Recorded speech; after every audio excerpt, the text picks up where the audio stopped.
Applause for the work you did last year. We would not have reached $100,000 without the power of our team and their passion that they bring to this. This year we strive to do more. My team always counts on me to raise the bar and make an even bigger impact here on Long Island and with the American Cancer Society. The teachers team is ready to help fuel the mission in the fight against breast cancer. I'm excited to stand before you today with our pledge of $50,000 to making strides against breast cancer, and a goal of raising over $100,000 to be part of that $2.3 million that we collectively raised last year. It's an honor to be part of that. Along with our pledge and presenting sponsor, we're rallying our teammates and members to get the word out, help raise funds for Making Strides of Eastern Long Island, and also for Making Stride in Tampa. So having an even greater reach in some areas that we're continuing to grow.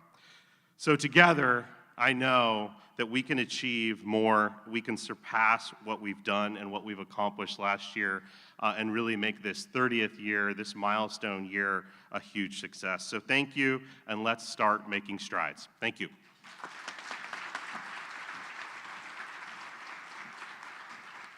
So thank you, Brad, and to the entire team at Teachers Federal Credit Union.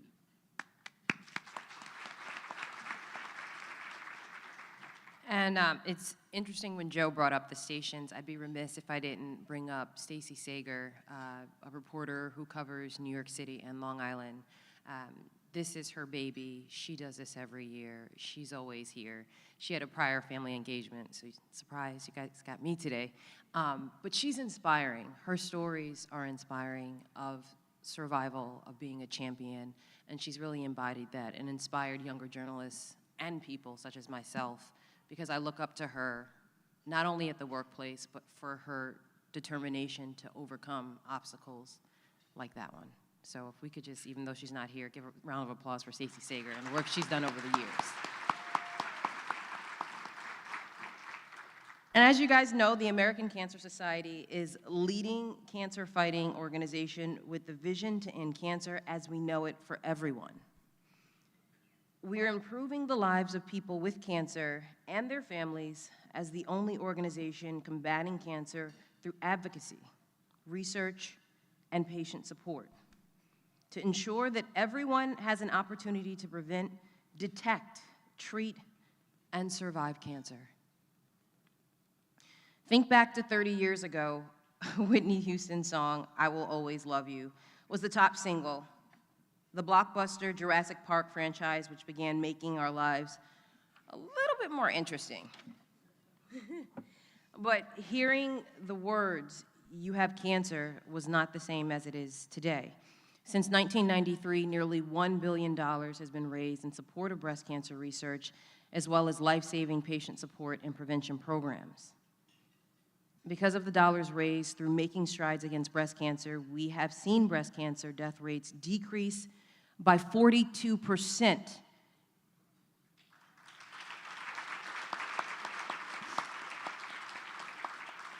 And that's in large part of the education around early detection and screenings, as well as the amplification and awareness around the disease. Because of these dollars raised, in 1997, the American Cancer Society was able to launch the National Cancer Information Center, which is the 24-hour helpline providing consistent, quality, and unbiased information to support cancer patients and their families, free of charge. You can clap. In 1998, the American Cancer Society helped fund clinical trials on the use of tamoxifen, which was later found to decrease the risk of developing breast cancer in at-risk women by 50%, and is now approached by the FDA to be used as preventative therapy.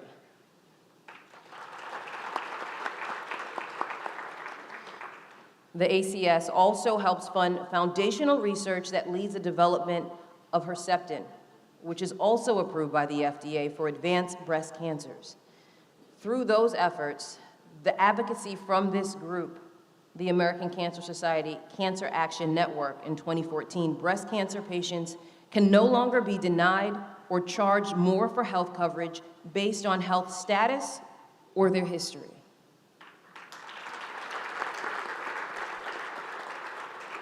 Now, these are just a few examples of the amazing things that have happened over the years, but the urgency is still here because there are women and men battling breast cancer who need the next cancer research breakthrough. And we need to further understand why people are dying from breast cancer at disproportionate rates because of ethnicity and race. We will hear more throughout the program about the difference that the Making Strides Against Breast Cancer movement has made and continues to make. Now I'm so excited to introduce you to this morning's keynote speaker, Dr. William L. DeHutt. He's the Chief Scientific Officer for the American Cancer Society. In this role, he oversees the strategic direction of research of the American Cancer Society.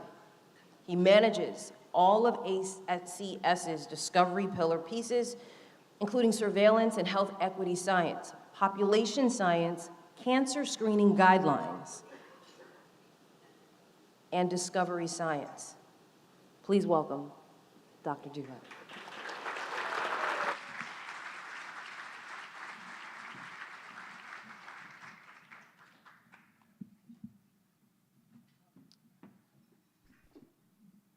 Yeah, I got my haircut just for this event, as you can see.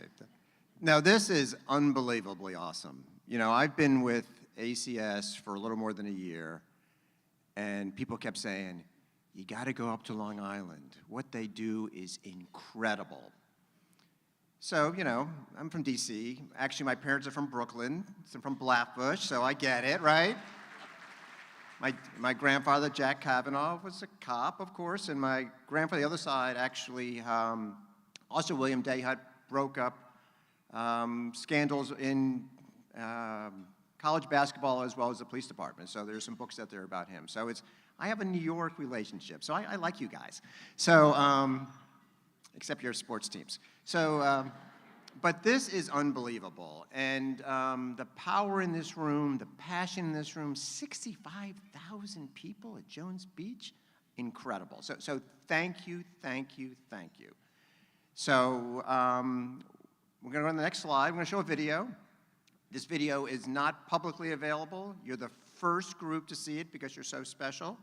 So why don't we go to that video in slide 2. I want to show people that there is strength even with cancer.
Okay, so now you're awake. So now I'm going to put you to sleep with science. No. So I want to go on. Okay, so the American Cancer Society exists because there's too much cancer out there. Too many people have been affected by this disease. Nearly 2 million cases a year, over 600,000 deaths per year. And sadly, as you can see, breast cancer remains the #1 cause of cancer among women and the #2 leader of death amongst cancer. So too many cancer cases out there. So let's go on to the next slide. And I think one thing that's different about the American Cancer Society, and as I mentioned, I'd only been here for about 12 or 13 months, and it is such a special organization because we do so many things. So I lead discovery. Discovery is research. Research means very basic science where we make actually discoveries to actually change the field. Research how to get drugs into patients who need to get them, and research about clinical trials to understand exactly how we can actually change things, how they work. And then our advocacy. We actually are lobbying. We're lobbying so people can get the drugs and the care they need for the federal government in every single state in the country. We're nonpartisan. Basically, we're lobbying for patients. We don't have members. We're not lobbying for salaries or reimbursement. Well, it's Medicaid expansion, biomarker bills, so people can have tested on their cancers to know the kind of cancer they have. And then we have our patient support. We have our boots in the ground that have probably impacted lots of people in this room, the 800 number, the NCI number, Road to Recovery, we drive people, Hope Lodge where you can stay for free. We are the support. We are people, we are everywhere around the country, in your communities. We do all these things, and that's why we're so important. Next slide. And we're different. We have the volunteers. Cancer is incredibly personal. Everybody has been impacted by cancer. And that's why I think it's such a different organization, because we're so dependent on our volunteers, on you. 1.2 million volunteers. And we fund every cancer every day. We're not simply one cancer. We don't just have one donor. We have boots on the ground. We have our lobbying. We're the largest nonprofit funder of cancer research, $430 million out in grants, and we do our own research, which I'll talk about later on today. Next. So I lead discovery. That's our research side, and these are things that I want to focus on. These aren't the only things. I want to focus on cancer research in areas that are not as well funded by other funding agencies, noticeably the government. I want to find cancer earlier. I want to find better ways to detect screening, better ways to detect cancer, better ways to prevent it and cancer recurrence. We'll talk about screening a little later on, but in some way, we always give average screening guidelines, but really screening should really be personalized and adaptable. We should be able to tell you based on your own individual risk how you should be screened and when you get screened, or maybe not screened as often. We want to do healthcare implementation. We want to figure out ways to get cancer care into communities and people who are not getting that through research. We want to expand the next generation of sciences. We'll talk about some prostate cancer work. We want to make sure that every community has access to changes in healthcare and changes in technologies, and we want to move things from the laboratory to the bedside as fast as we can. Next slide. So this is a little bit about our grants, 633 grants, 435 million, lots of institutions around the country. Still no grants in Nevada and Alaska, so if you know people there, we need their grants. And our portfolio, as you can see, a large percentage on breast cancer. Breast cancer is incredibly important to us. We often fund grants earlier in people's careers. People feel very loyal to us because oftentimes we had their first important grant. So 50 Nobel Prize winners, and 75% of the cancer center directors we funded on. And if you have an ACS grant, you're 3/4 of the time you're going to get an NCI grant, which is incredibly important. So I want to talk a little bit about also our Center for Diversity and Cancer Research Training. We know that people often do better if they're treated by doctors who look like them, think like them, and know their backgrounds. So we have a program now where we have high school students, we also have college students, and we're launching a program with our post-baccalaureate students. That's the period between graduating from college before you go to graduate school and medical school. It was a much more diverse population. When I was at NIH, I was there for over 20 years. I'd often get a phone call from somebody whose niece was at Davidson on the tennis team in the sorority. Can I find a spot in the lab? They don't need money. We'll find space. And yeah, that person got a spot in my lab. That person wound up going to medical school or not. Other communities don't have that access. And so we want to provide support and stipend for work so every community has those opportunities. So when you graduate, if you're not ready to go on, you don't have the resources. Get them to understand about science and get them working on stuff we need to do. So this year, like every year over the last 50 years, we present our cancer facts and figures. That's work that our own scientists are doing. And overall, incredibly exciting. Cancer mortality has now fallen by 33% since 1991, since back when I had hair. 3.8 million fewer cancer deaths since then, an incredible number. But of course, there's still too many. And while our rate is falling because our population is aging, the number of cancer deaths is actually increasing. So this is incredibly the progress we've made, but we all still know too many people impacted by it. Now, great news in cervical cancer, since we've had the HPV vaccination, cervical cancer incidence has fallen by 2/3, so make sure you get your sons and daughters vaccinated. This is changing lives, so go do that by all means. But some news that we were less excited about in prostate cancer. Prostate cancer has been very mixed messaging over time, I think, on screening, and I think we did a national experiment to screen less people, and unfortunately what we're seeing now is an increase in incidence of men presenting with more advanced disease, a disease that is not curable. So this is a major concern for us, and we're going to have a major funding initiative in that area. And this is a disease that disproportionately presents black men. Black men are 1.7 more times to be diagnosed, but 2 to 4 more times likely to die from the disease. So you'll be hearing more about our research work in prostate cancer. Now, but the advances have not really actually benefited everybody, as we know. Although we see cancer mortality falling, we don't see the rates falling between all racial and ethnic groups. And some of this may be due to biology, but most of this is due to cancer disparities of lack of transportation, not near a cancer center, like shouldn't there be one on Long Island somewhere? And gaps in health and digital literacy, financial toxicity, lack of access to coverage, and unconscious bias. It does exist. But let's talk about breast cancer. There's currently nearly 300,000 breast cancer cases a day. That's almost 800 cases a day when somebody hears the news that you heard, back in not that many years ago. And this is 1 out of 8 women will develop breast cancer in a lifetime, and sadly, 1 out of 39 women will die from these. Way too many numbers. There's now over 4 million women with a history of breast cancer, still worried about what will happen, still worried about that call from their doctor when they get scanned or going in. It's an incredibly impactful, incredibly issue we need to work on. And this is the number of cases in men. Over 2,700 breast cancer cases in men and 530 deaths per year in men. And look at distribution. So back in 1993, we didn't talk about it this way. Basically, we didn't understand the importance of HER2. This is actually an antibody that was developed partially with ACS research, which now is much more effective in treating breast cancer. So a lot of women, as you can see, have hormone-positive disease. Some actually have what we call triple-negative disease, which they don't have any of the markers, ER, PR, or HER2. And for research, we're now finding some of the women that are actually thought were triple negative may actually respond to immunotherapy, immuno-oncology, which is important, and have actually very low levels of HER2, so may respond. And so research is being made, but this is distribution of cancer and breast cancer. And something else we're seeing is breast cancer is a disease that increases as one ages, significantly increases. I will talk a little bit about disparities later on, but if you look at deaths from breast cancer, blacks and whites are much closer as far as death rates, as far as women over the age of 70, but in young women, blacks are 4 times more likely to die from the disease than whites.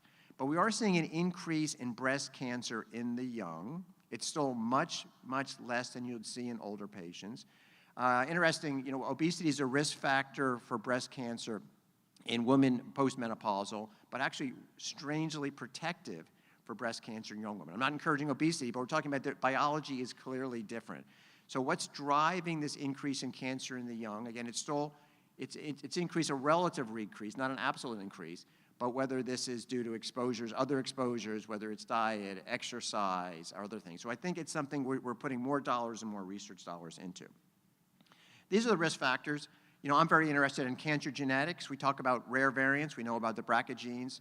I think it's important that folks know that BRCA2 also gives you a 5 times more likely chance of having prostate cancer and a much more aggressive prostate cancer.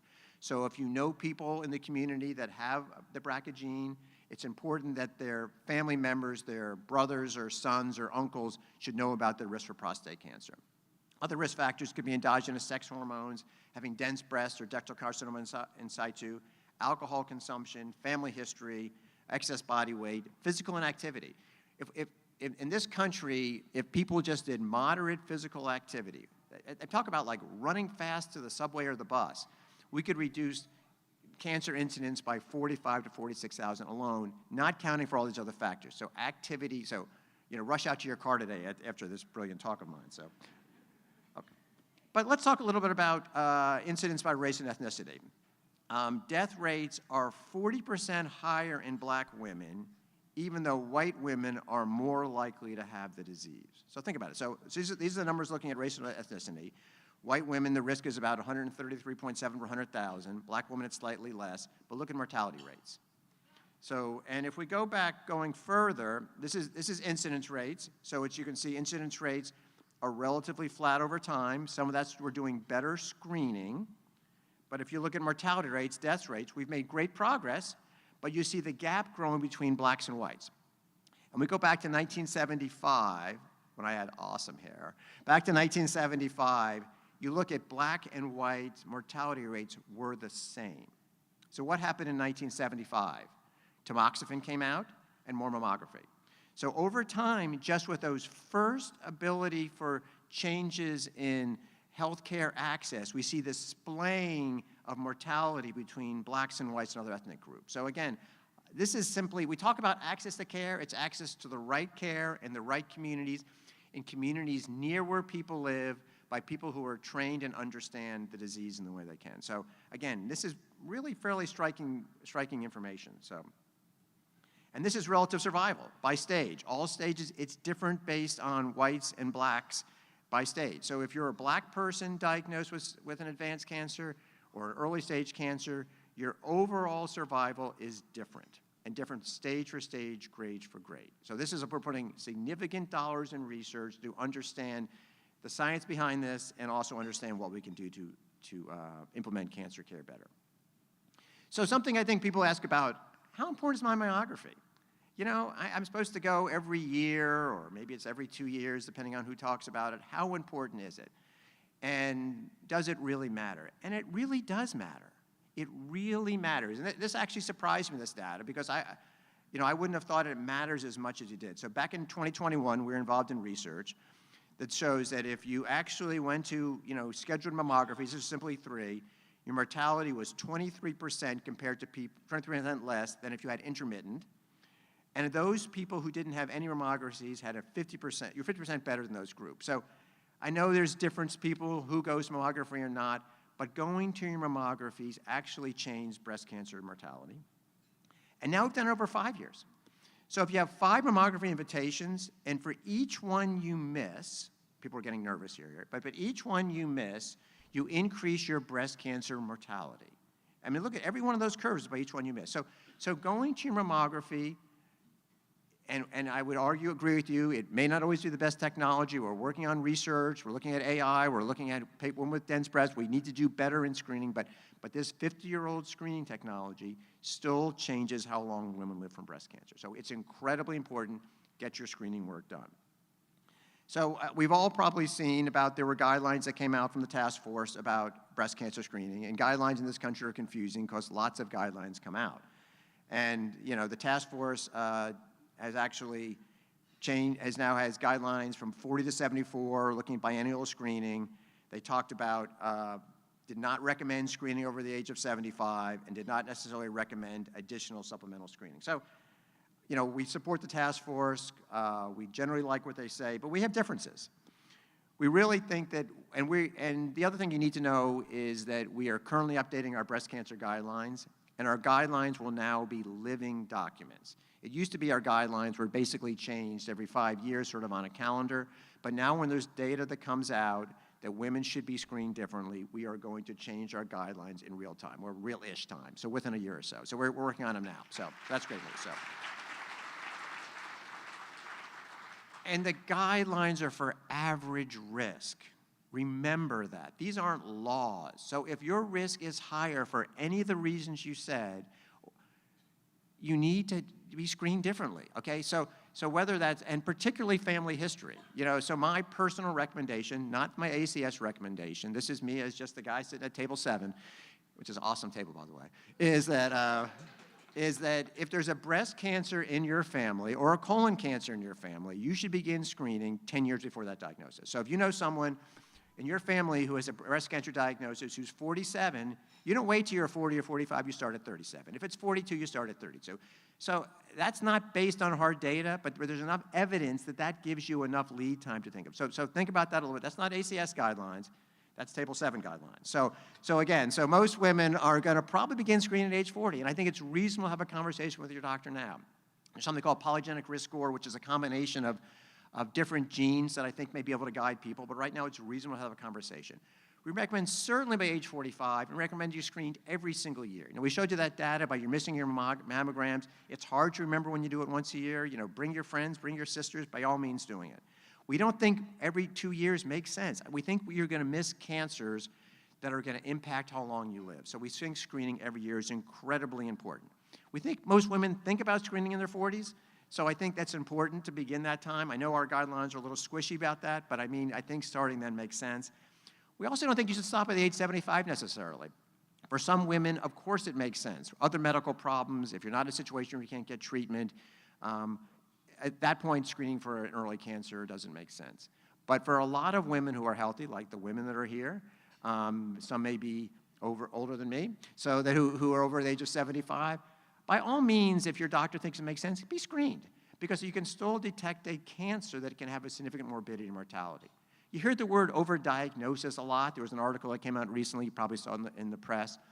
Overdiagnosis can only be diagnosed retrospectively. When one has a cancer diagnosis, you don't know then that it's an overdiagnosis. You only know it 10 or 20 years down the road. So I think being proactive about it, having information about it, we're coming up with much better ways to treat things.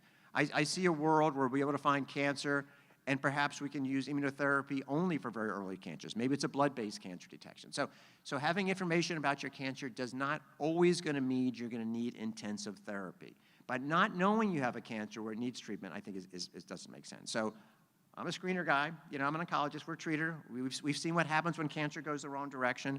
And I think empowering people to understand their cancer risk, and if they have a cancer to know about it, I think is much more powerful than supposed to saying, well, I need to know about it. Let's find out about it and then make the decision. So that's my feeling. So one thing we're going to talk about, we've done these really large cohort studies. Some of you may have been involved in them.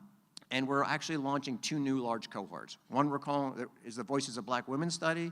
The other, Voices of Black Men study. And really the reason we're doing this is black individuals have the highest death rate and the shortest survival of any racial ethnic minority group. This will be the largest population cohort later. We're going to accrue 100,000 black women to better understand cancer risk and cancer outcomes. No one will ever do this again. We're going to need your help. We're going to be in your communities. We need your help. You guys are incredibly, 65,000, I still can't believe 65,000 people of Jones Beach. Oh my God. So this is really, really, really important. And what's going to be different about this is other cohorts were only included people who did not have cancer yet. We're going to include 15,000 women with a recent cancer diagnosis and the cancers driving disparity. So that's colorectal, that is endometrial, and breast cancer. And those women will be through their adjuvant therapy and sort of the curative time, so we can follow information about cancer recurrence and cancer detection. And we capture an incredible amount of biologic information, demographic information. We are really going to be, this is going to be basically the blueprint for changing how cancer is treated for the next generation. So please be involved. We're starting this year in Hampton Roads in Atlanta, Georgia. We're going to areas that have, significant black populations. You can see obviously that the Northeast is a population like that. So please be involved with it. We need your help. And of course, mentioned again on prostate cancer, we're launching one of our largest funding initiatives on impact, improving mortality from prostate cancer together. ACS is actually a fairly nimble organization. We can go where things are needed relatively quickly. And I'll do that on the science side. So there are areas where we see science, we're going to put dollars in there and put dollars in there quickly. We see it in prostate cancer, so we're building that, working together to really change these curves that are very worrisome as far as prostate cancer mortality. So thank you very much.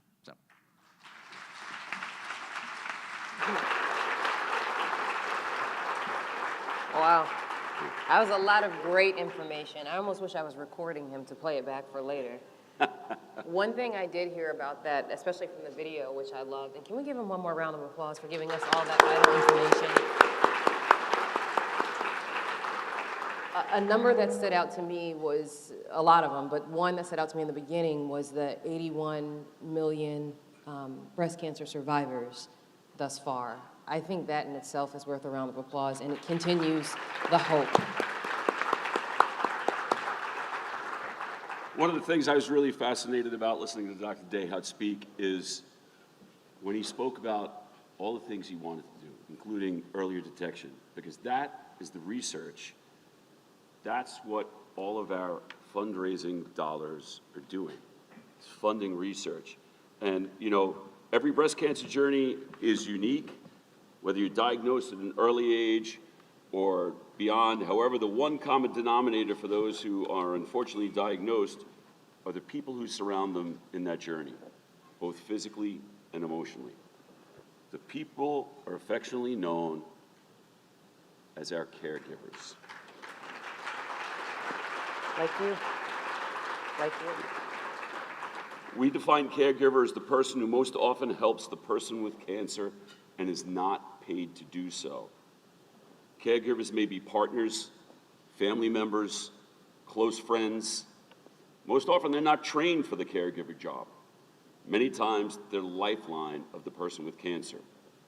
And sometimes we in this room act as those caregivers as we listen to stories of survivorship and thrivership, like our friend Valerie Mortimer, who has used her story as a way to empower our movement. Sadly, Valerie lost her battle to this disease this past March, but her words still linger and motivate us all. In the words of Val, 10 years ago, I was diagnosed with stage 3 breast cancer. At that time, I underwent a double mastectomy, chemo, and radiation. I thought I had put breast cancer behind me. In 2016, I was re-diagnosed with metastatic breast cancer, which for now is incurable. It has been a battle for my life, but I've been fortunate to have been blessed with an amazing support system, great health care providers, and excellent health insurance, along with a tenacious desire to continue to live. I have participated in the Making Strides event since 1998, long before becoming a breast cancer patient, because I felt it was the right thing to do. I can absolutely say, I hate breast cancer. I am grateful for the advances made with this disease, but I would love to see a cure for it and all cancers, especially before it takes my life. Valerie was blessed having a strong support system of caregivers. I'm thrilled to introduce Val's husband, Jim, and son, Chris, who will share how their efforts to support Val haven't ended, but continue.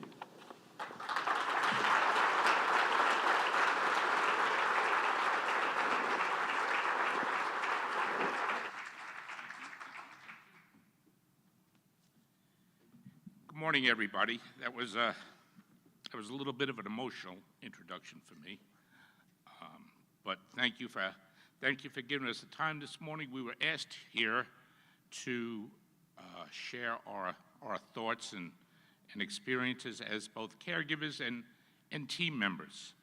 A lot of you in this room know my wife Valerie.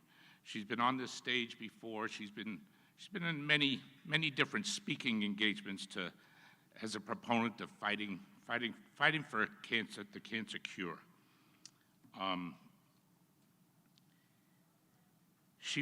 Valerie was the best spouse, the best mom, the best friend. She was a great nurse, and she was the driving force of Val's Pals, which has been for the last 5 years at least one of the best performing individual teams for ACS. Aside from the corporate teams.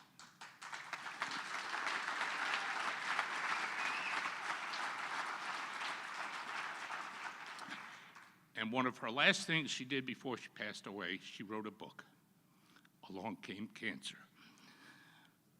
She wrote that book in the hopes that she could, in all her years of cancer treatment, her support group, she ran across a lot of people that probably didn't have the same knowledge that she had.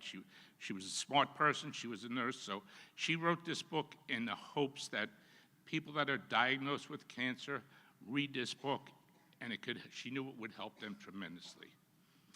Anyhow, I'm going to turn this over to my son, Christopher.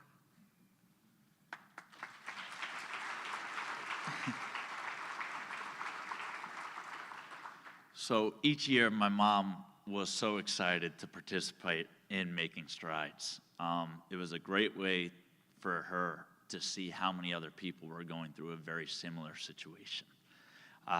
Having all her friends come out to support her gave her so much energy and vigor to kind of keep fighting her battle.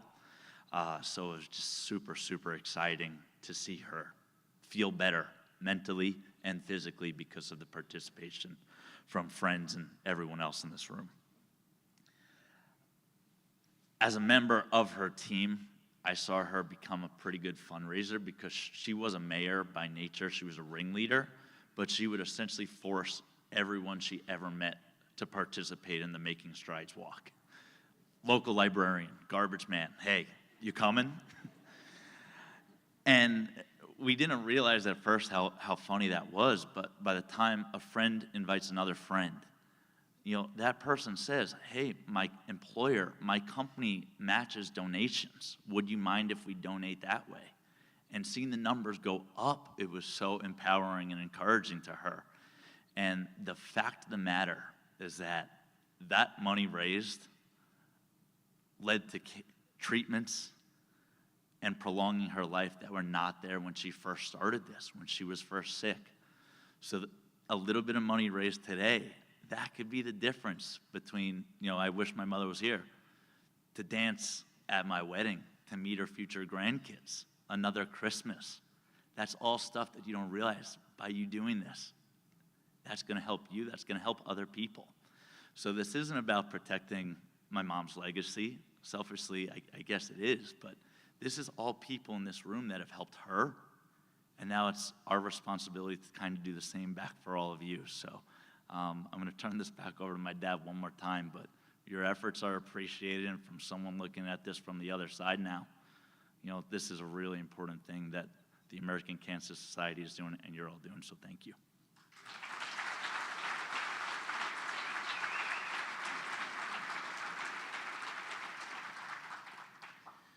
So in closing, I just want to thank you for giving us the time this morning. Thank you to ACS for inviting us here to share our story, our perspective. I think today is a great day to start a team, to donate to a team. The cure for cancer lies in research. Research is going to be the cure. And the ACS is certainly one of the largest contributors to research in this country, only behind the federal government. So whatever you can do to either enhance a team, start a team, it doesn't take much to ask somebody to donate. It's all they can say is no. But most times they won't. It's such a good cause. And by doing so, the life you save may be your own.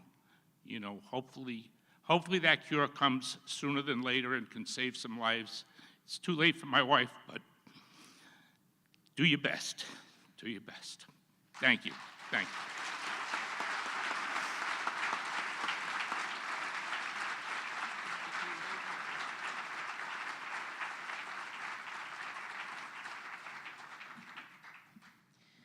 Thank you to Chris and Jim Mortimer one more time for them for sharing their story.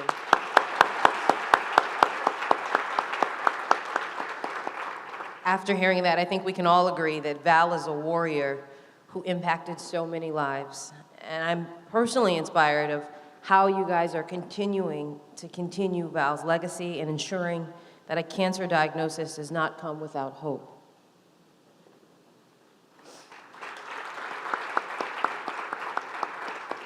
Now, you in this room are making a difference in the lives of cancer patients and their families. Some people with cancer rely on the next breakthrough in breast cancer treatment.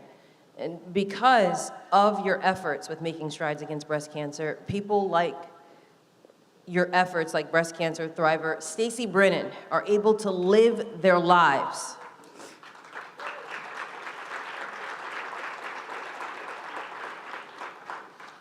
The American Cancer Society defines a breast cancer thriver as anyone living with metastatic breast cancer. And let me tell you a little bit more about Stacy. In June of 2007, she heard the words that everyone fears: you have breast cancer. There are many ways to react to those words when your future becomes unclear. But Stacy's first words were, "This cannot affect our boys' lives." Stacy, true to her word, scheduled her treatments so she would never miss one of her son's games, and she never did. The next 5 years were filled with blood tests and doctor's appointments to closely monitor the cancer activity in her body. During this time, she became very active in raising money for research to help fight the war against breast cancer. In October of 2012, Stacy was not feeling well, and tests revealed that her cancer had metastasized to several bones in the area of her original cancer. Well, due to the finding generated by efforts like Making Strides Against Breast Cancer, supporting breast cancer care and research has given Stacy the last 10 years to live a full life.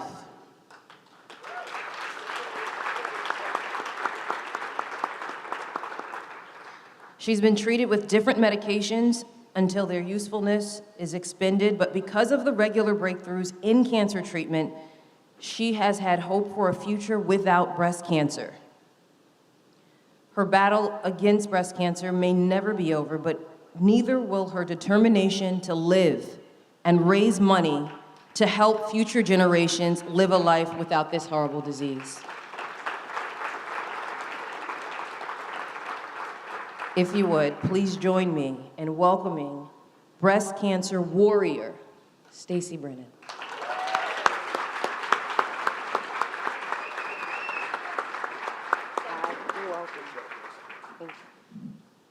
My son was nervous that he wouldn't be able to see me. So, just a little, I want to personally thank Dr. DeHut. Thank you for everything that you do for breast cancer and for every cancer out there. Without people like you, even this would be impossible. So thank you so much.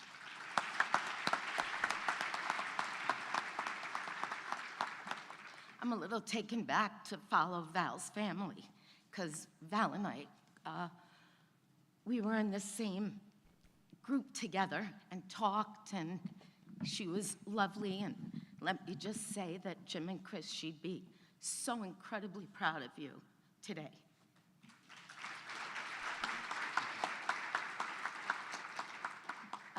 Good morning. My name is Stacy Brennan. I'm a little bit nervous. I want to make a shout out to all my Stacy's warriors. You know how much I love you. And since Joe started to talk about his wife, and how we're speaking about caretakers, I always say, for me, it's a lot easier to be me. I'm a fighter, so I could fight this. My heroes, two aren't here, my sons Kevin and Ryan, but my husband Jim, he's my hero. He's my caretaker.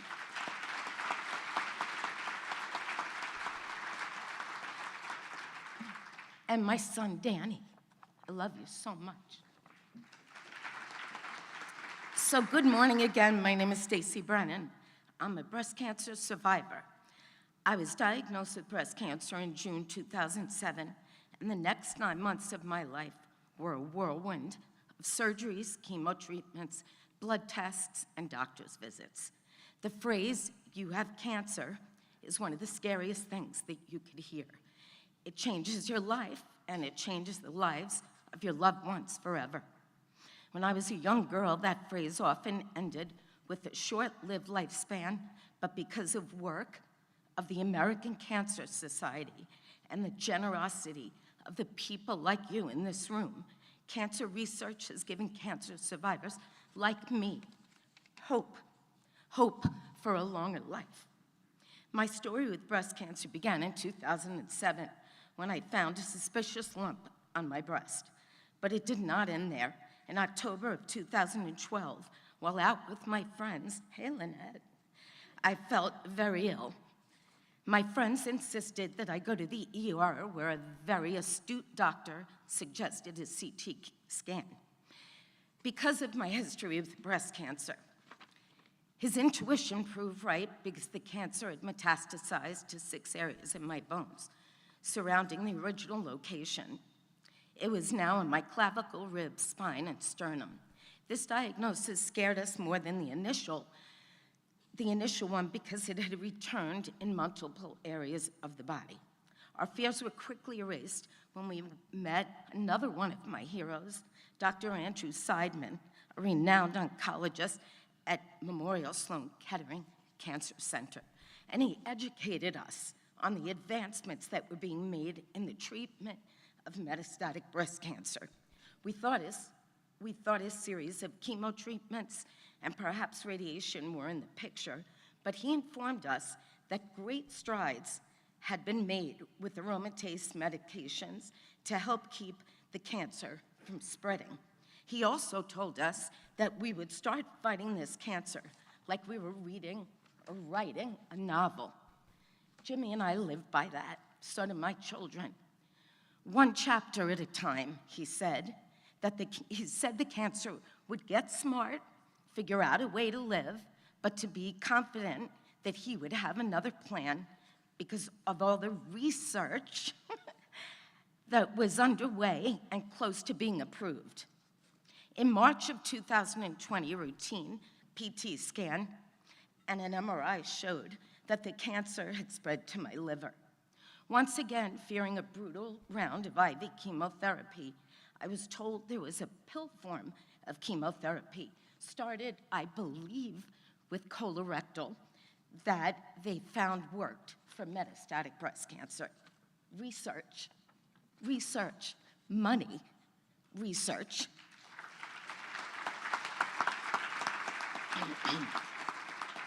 So I started Xeloda. Xeloda's pill form that I could take home, which is incredible.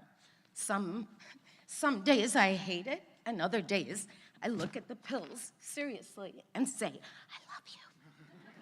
I love you. But it's the truth. I've now been on this medication for more than 3 years, and my last PT scan showed diminished activity, and my cancer antigen has been its lowest in 10 years.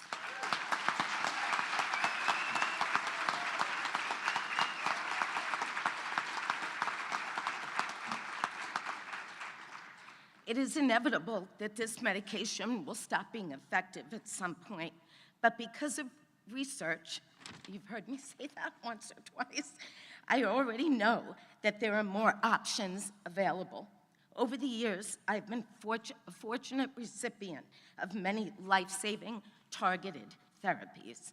Thanks to the research that people like all of you help fund, I am continually reminded by my medical oncologist that there is another option waiting for me when my current therapy eventually stops working. Most recently, thanks to advances in blood and biomarker testing, I found out that I have a mutation of the ESR1 gene. This mutation makes me eligible to receive, it's a new medication, so elastrine, did I say that right? Okay, so that's the one, which is currently an approved treatment for postmenopausal women or adult men with ER-positive, HER2-negative, ESR1 mutated advanced or metastatic breast cancer with disease progression following at least one line of endocrine therapy. Thank you to my son Ryan for helping me with that one. He's in cancer research.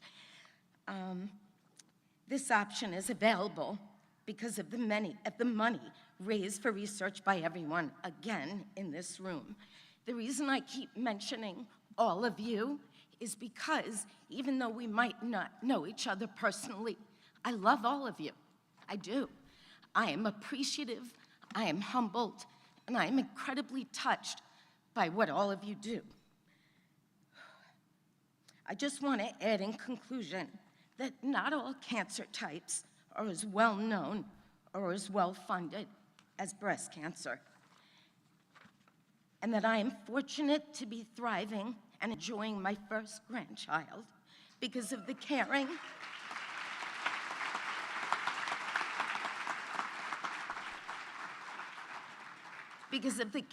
dedicated people in this room that have contributed their time and money to further cancer research. Unfortunately, this is not the case for other rare cancer types, which there might only exist maybe 1 or 2 therapies. That is why we need the people here today to spread the word and continue to extend their love network and help us to combat and eventually eliminate cancer. I want to personally thank everyone for their contributions to making strides in the American Cancer Society. My family loves the American Cancer Society. Your commitment to raising funds to help research has given us all hope for the future. Thank you so much, and I love you more.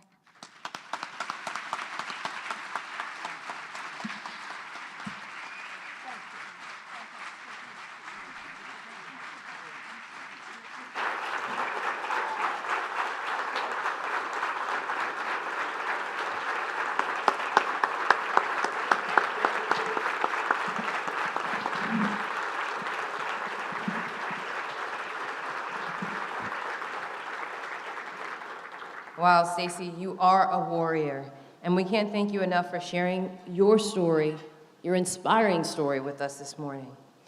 After hearing from our 4 remarkable and inspiring speakers, I want to take a moment with you to reflect on how cancer has touched us all personally, and it's a time for us to look inside of ourselves with quiet reflection to find hope. No matter what our experience with cancer has been, we all share the hope that we will one day live in a world where our friends, family, neighbors, and coworkers will never face a cancer diagnosis or endure the sadness, stress, and uncertainty that cancer can bring. 30 years ago, Long Island came together for the first time at Eisenhower Park to shine a light on the disease and rally around those that have been impacted by breast cancer. On your table, you'll find glow sticks, each symbolizing the light you shine on this cause and for people impacted by a breast cancer diagnosis. A diagnosis often makes someone feel alone and in the dark. For those of you watching online, I ask that you drop a heart in the chat in the color that most closely resembles what we have on our screen. If you are a breast cancer survivor, thriver, please crack your glow stick and raise the color pink.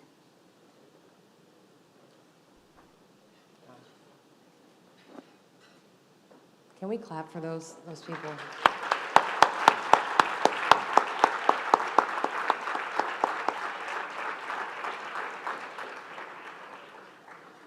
If you are a caregiver, we learned so much today about what a caregiver is and their journey. Please break your glow stick and raise the color teal. One more time, round of applause for the caregivers.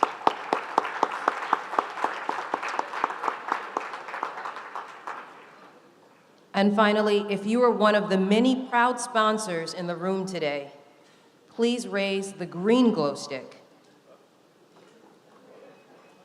That's technically everybody. And please give it up for yourselves. If you're one of our 65,000 passionate participants, please break your glow stick and raise the color blue.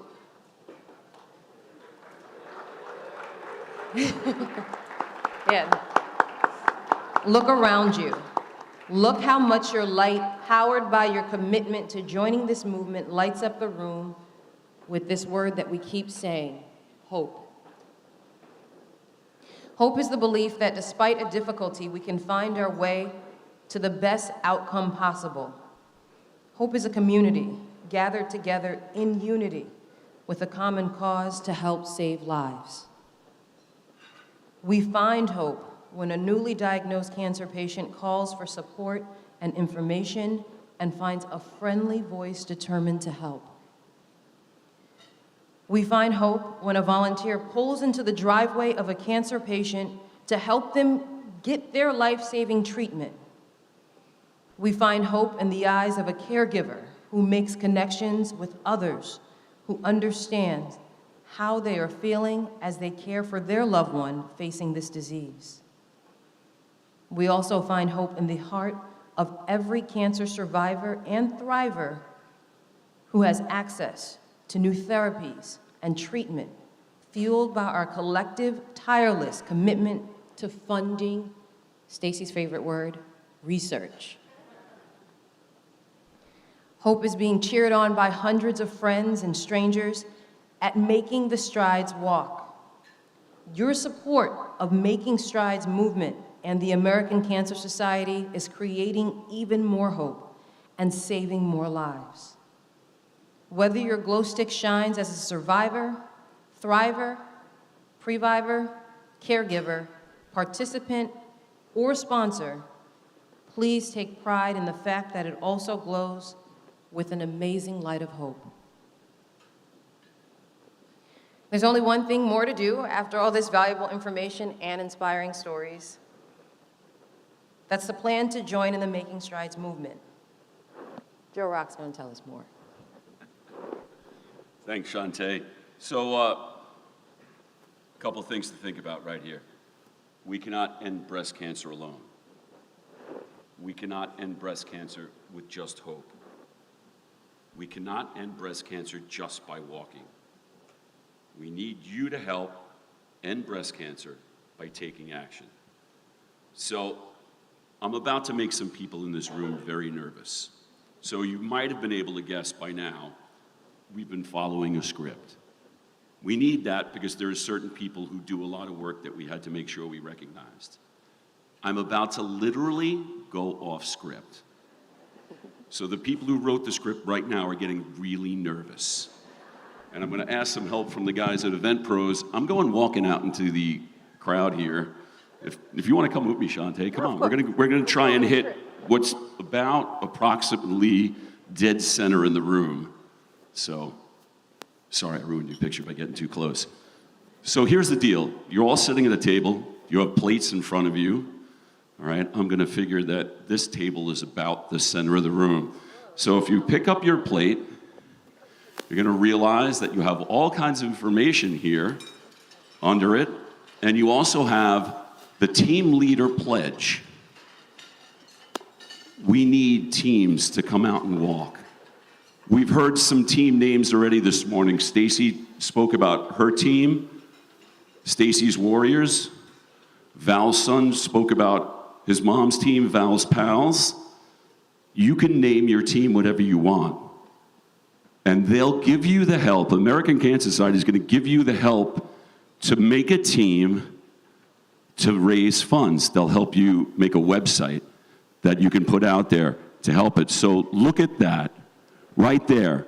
Like I said, we can't end breast cancer alone. We can't end it with hope. We can't end it just by walking. We need the teams. We need the fundraising to fund the research that everybody spoke about, that Dr. Dayhut spoke about, that Stacy spoke about. That's what this is about. I know the difference research makes. In the time, all the people in my life who had breast cancer, the difference of the treatments was amazing. From the time that my mother lost her battle, excuse me, didn't expect this, to the time that my wife was diagnosed, to the time that some of our friends were diagnosed, the way things changed, the treatments and everything that happened because of research.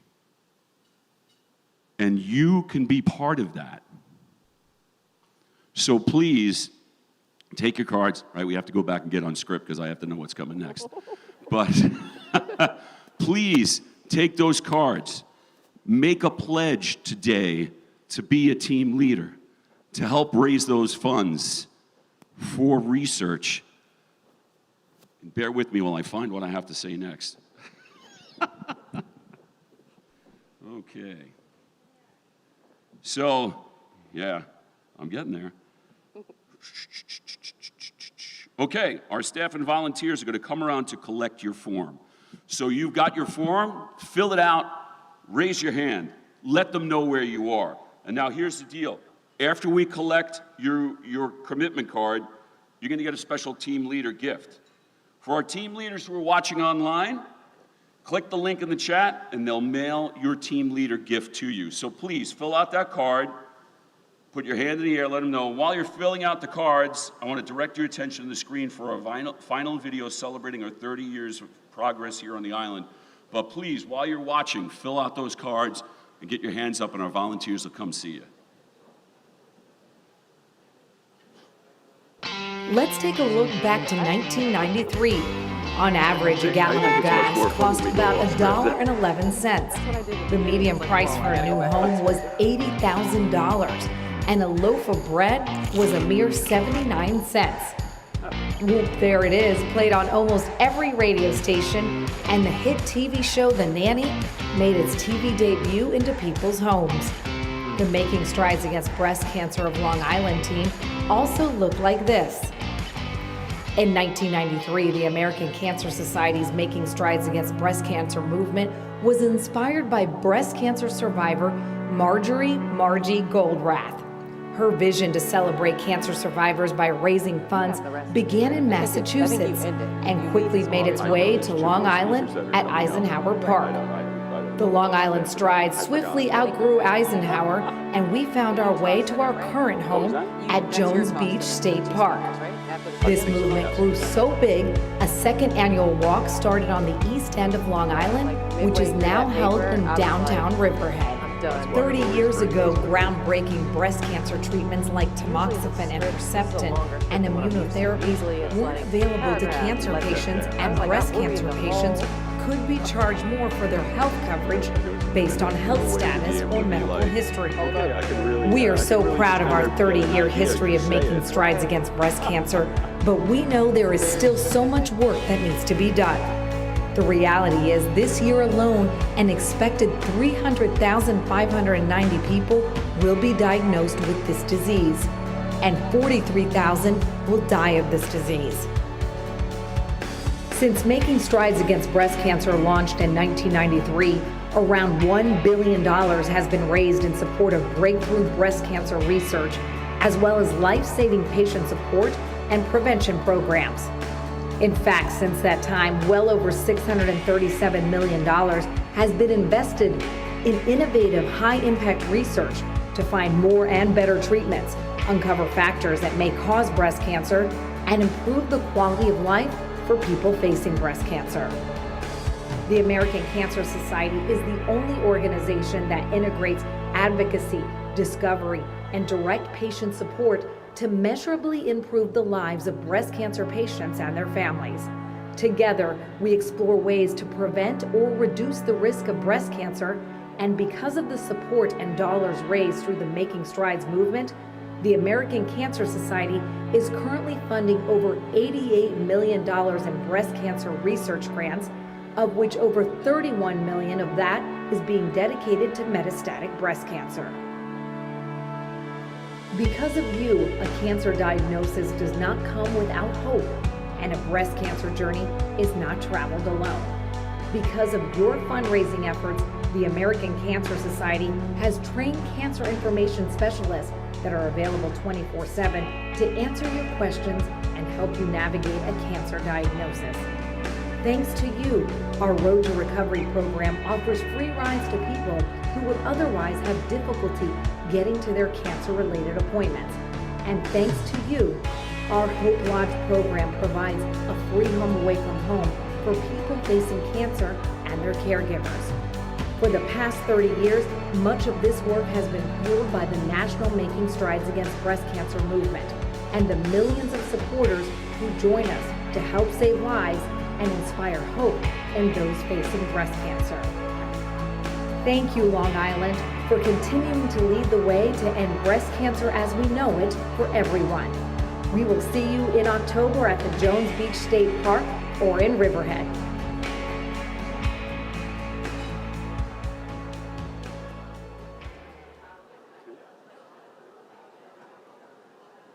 At this point, I'm hoping a ton of you, the largest percentage of people in the room, have filled out your cards and are excited to go out there and tell your story. And please connect with us on social media and tell others about your efforts.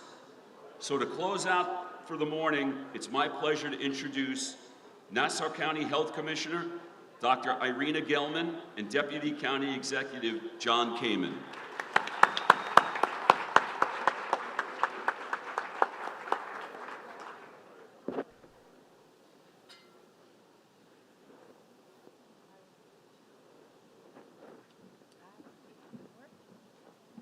Good morning, everyone. Thank you for joining us, and thank you for making a difference every day. I will leave a little bit more data. Being from the health department, we can't leave any event without a sprinkling of data at least. As of 2023, female breast cancer is the most common type of cancer in the entire world. In the USA, the average woman will have a 13% chance of developing breast cancer in her lifetime.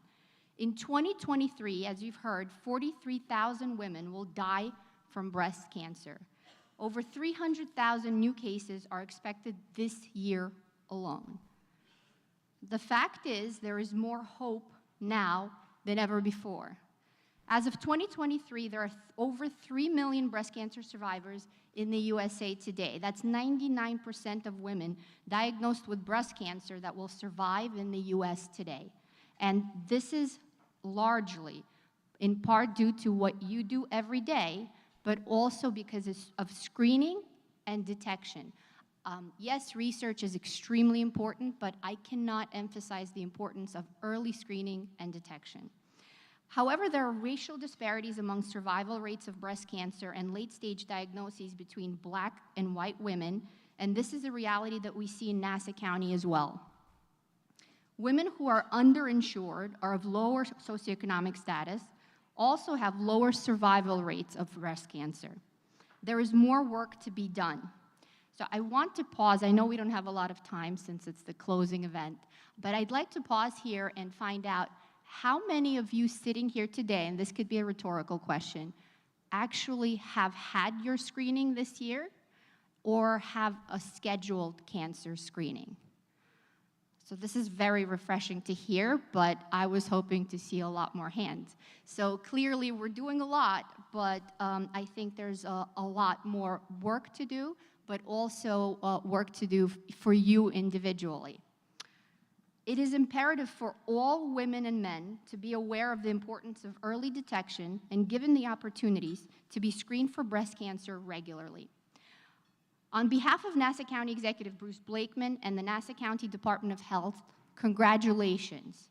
Since 1993, the American Cancer Society has brought together communities, companies, and individuals, a lot of whom we're seeing represented here today, to combat breast cancer. For 30 years, Making Strides events across the nation have raised $1 billion to support breast cancer research, patient programs, and direct services.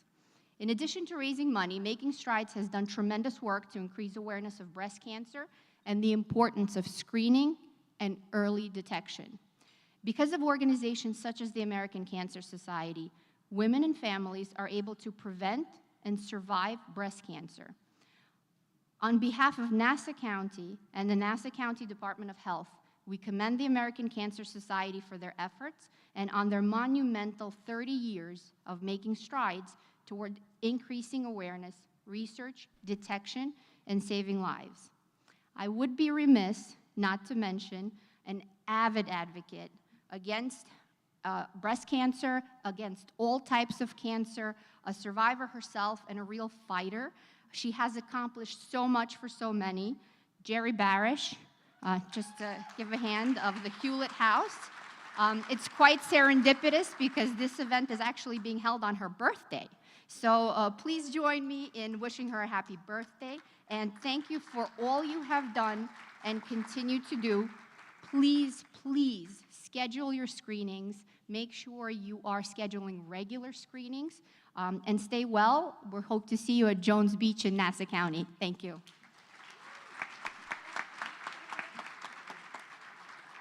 Hello, my name is John Kamen. I'm the Deputy County Executive of Suffolk County. I'd like to say that I wore my pink tie because I knew I was coming here today, but I'm actually taking my daughter to see Barbie tonight. And she's going away to college, daddy-daughter thing. But this really is about family. We're here today to come together. There's so many important things that we're learning today. And one of the things we do know is that there's so many great people and organizations that are sponsoring events like this. Teachers Federal, my friends at PSEG, Canon. Let's thank you, all the sponsors, for the work that you're doing and the money you're raising.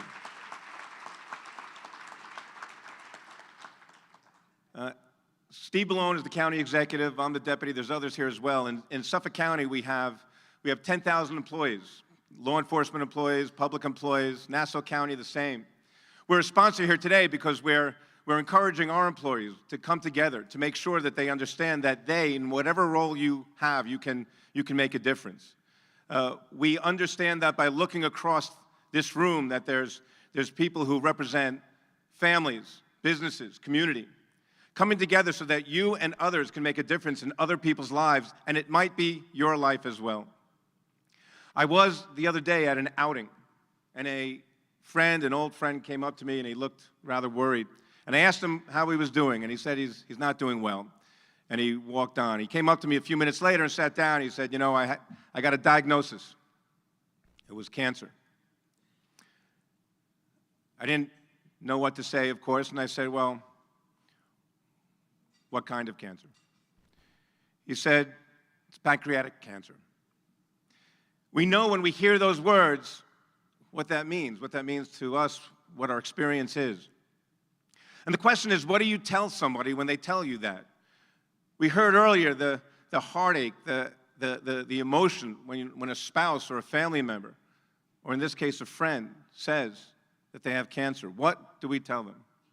Well, I know that sitting here today, what we tell them that they are not alone. We tell them that there's people around their community that are standing with them that care.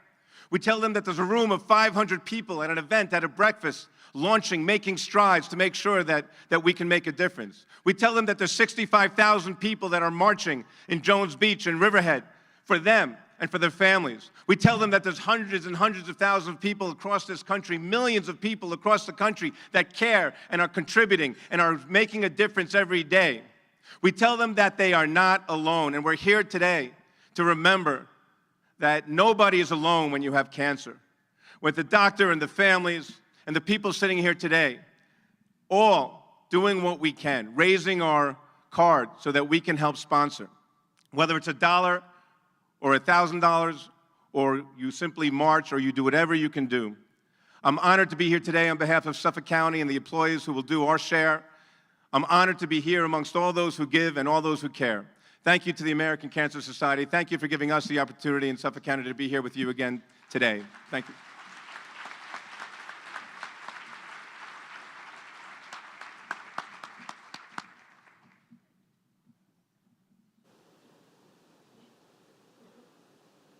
Shh, lost my place in the script. Shh. I swear I'm going to find this again.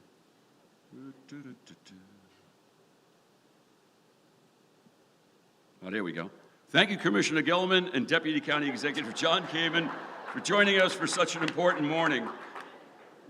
When you join us at Making Strides Against Breast Cancer Walk, you are saving lives. You are funding breakthrough, life-saving research. You are providing support to those facing breast cancer today and bringing hope to those who may hear those words in the future.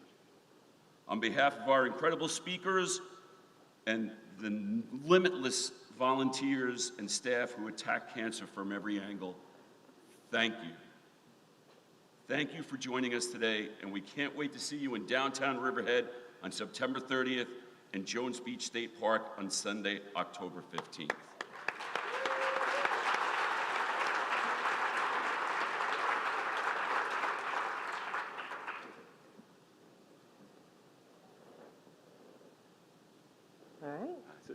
That's it.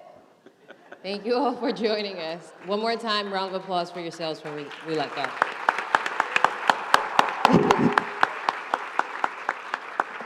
Thank you. Enjoy the rest of your day.